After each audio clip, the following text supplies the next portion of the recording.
1945, car comme vous savez, il y a 76 ans, au moment où la France et l'Europe fêtaient l'armistice, c'était le moment où la France laissait éclater sa joie suite à l'armistice de l'Allemagne nazie.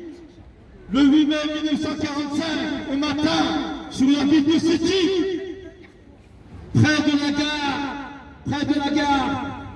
de la mosquée de la gare, des milliers d'Algériens se sont réunis, des scouts, des écoliers, des paysans, des femmes, des enfants, se sont réunis pour manifester leur joie, car on se souvient de l'appel du général de Gaulle le 18 juin 1940, où il avait lancé l'appel à toutes les colonies, aidez-nous à libérer la France de l'Allemagne nazie et on vous rendra l'indépendance. Donc les Algériens luttent au matin, très fiers, très heureux que l'Allemagne ait enfin été battue. Il faut savoir que l'Algérie a contribué à porter un lourd tribut. Plus de 30 000 Algériens sont morts à Monte Cassino, sont morts sur le front d'Avranches, sont morts le 2 juillet 1944 dans la division du général Leclerc, le 2e DB, pour libérer la ville de Paris.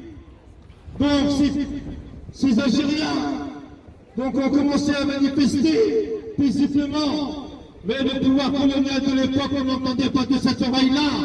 Jamais la France ne respectera cet engagement de donner l'indépendance, a apporté un lourd tribut à la lutte contre l'Allemagne nazie. Plus de 30 000 Algériens sont morts à Monte Cassino, sont morts à la libération du front d'Avranches, sont morts avec la 2e division du général Leclerc, la 2e DB, le 2 juillet 1944 à la libération de Paris. On reviendra également sur l'appel du général de Gaulle le 18 juin 1940, où le général de Gaulle avait lancé un appel à toutes les colonies. Si vous nous aidez à battre l'Allemagne nazie, si vous nous aidez à débarrasser l'Allemagne des troupes nazies, nous vous rendrons votre liberté. Nous vous accorderons l'indépendance de vos pays. C'est pour cette raison que des milliers d'Algériens sont sortis sur la ville de Sétif. Ils sont sortis sur la ville de Sétif, Kelma et Khalata, pour manifester leur liberté, pour manifester leur désir de plus de liberté. 1945, on expliquera tout à l'heure qu'en Algérie, il y avait la famine. Les gens mouraient de faim dans l'Algérie coloniale. Il y avait le typhus.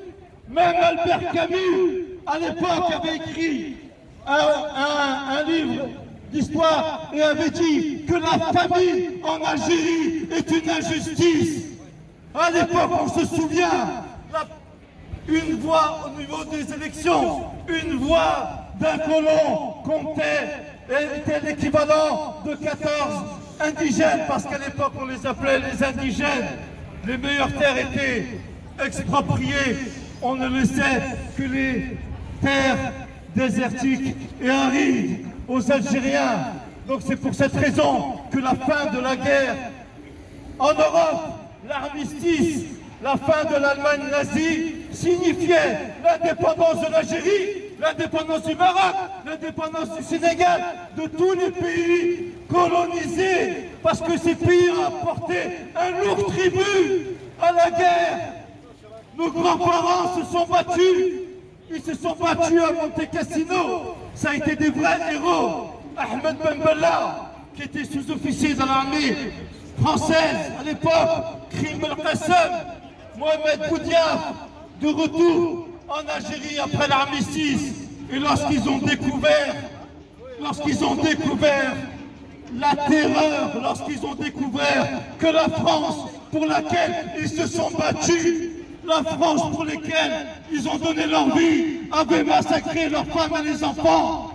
Le 8, le 9, le 10, le 11, le 12, jusqu'au 25 mai, la France, les milices, les gendarmes, les militaires, toutes les troupes ont été mobilisées. Le général Duval, à l'époque, avait dit au Premier ministre Mollet, donnez-moi 10 000 hommes, je vous donnerai la paix pour les 10 ans à venir. Un véritable massacre des gens ont été arrêtés, ont été fusillés. À Guelma, on a brûlé des milliers de corps dans les fours à chaud pour qu'on ne puisse pas retrouver des traces de ce macabre massacre du 8 mai 1945. C'est pour cette raison que nous nous battons tous les ans pour que la France reconnaisse enfin les massacres de ces types de Khalata. La France a reconnu en 2012 avec François Hollande le massacre du 17 octobre 61 où des centaines d'Algériens et Français algériens avaient été noyés par le prophète Maurice Papon. Aujourd'hui, nous exigeons que ce devoir de mémoire se fasse. Continuez à reconnaître les erreurs que vous avez commises par le passé. Reconnaissez les massacres du 8 mai 1945 sur les villes de Sétif, Kelma, Khaleta. Reconnaissez pourquoi vous stigmatisez la Turquie sur le génocide des Arméniens alors que vous n'êtes même pas capable de reconnaître les massacres que vous avez commis, que la République que vous représentez a commis. La loi, vous avez fait voter une loi sur la négation des massacres, du génocide du peuple arménien. Nous respectons votre choix. Mais vous devez absolument faire voter une loi sur la négation de tous les massacres qui ont été commis en Algérie. Et les massacres qui ont été commis au Sénégal à Tcharogne, les massacres qui ont été commis à Madagascar en 1947 où 700 000 Malgaches ont été massacrés. Tous ces massacres coloniaux doivent être reconnus. Si la France demain va en ressortir grandie, on ne peut pas avancer dans l'avenir si on ne connaît pas son passé. Cherchez dans les livres d'histoire, demandez aux étudiants, demandez aux lycéens. Il n'y a aucune trace du 17 octobre 61 au jour d'aujourd'hui. Il n'y a aucune trace du 8 mai 1945. C'est une amnésie, une tentative de la République, de la France et de tous les élus de la République de continuer cette amnésie collective. Au jour d'aujourd'hui, ça suffit. La République Emmanuel Macron doit reconnaître ce massacre, il doit permettre ce devoir de mémoire, il doit permettre ce travail de conciliation, il doit permettre cet apaisement.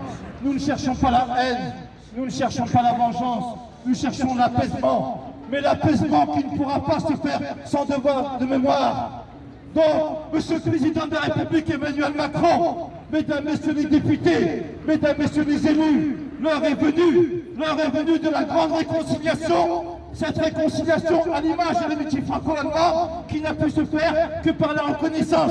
L'amitié franco-allemande, l'Allemagne a reconnu toutes les erreurs qu'elle avait commises. C'est comme ça que s'est nouée l'amitié franco-allemande. Donc si vous voulez demain qu'il y ait cette amitié sur le bassin méditerranéen entre les peuples algériens et le peuple français, entre les minorités ici qui sont meurtries, qui sont méprisées, la négation de ces massacres fait le racisme d'aujourd'hui. La négation de ces massacres fait le racisme d'aujourd'hui. Ne pas reconnaître ces massacres, c'est une sorte de racisme, c'est une négation. Et cette négation doit être condamnée. Et il y en a d'autres, on peut parler du général Turgot, Paris, la ville de lumière, Paris, la capitale de la France, qui a donné le nom à un boulevard au général Turgot. Turgot qui a inventé les chambres à gaz. Ce n'est pas les nazis qui ont inventé la chambre à gaz, c'est le général Turgot en 1845. Comment la maire de Paris, Anne Hidalgo, peut laisser une avenue à son nom? Aujourd'hui, la justice de l'histoire doit prendre place. Les historiens ont fait leur travail. On arrive au résultat entre 40 et 45 000 morts. Donc la France doit reconnaître, doit permettre la reconnaissance de ces massacres, doit reconnaître toutes ces erreurs qui ont été commises par le passé, comme le disait Jacques Chirac. La France ne peut en ressortir grandie qu'en reconnaissant ses erreurs de par le passé. Voilà, donc on va... Voilà, je voulais faire une introduction, mais j'en ai beaucoup dit. Voilà, on va attendre donc, quelques intervenants qui vont arriver et on va commencer. Merci à vous. Merci. Voilà, l'intervention de M. Boumedienne. C'est la commémoration du 8 mai 1945 que la France ne veut pas reconnaître. ce qui est malheureux. Mais 45 000 morts, c'est Kharnat. Allez, salam alaikum, à la prochaine vidéo, Inch'Allah.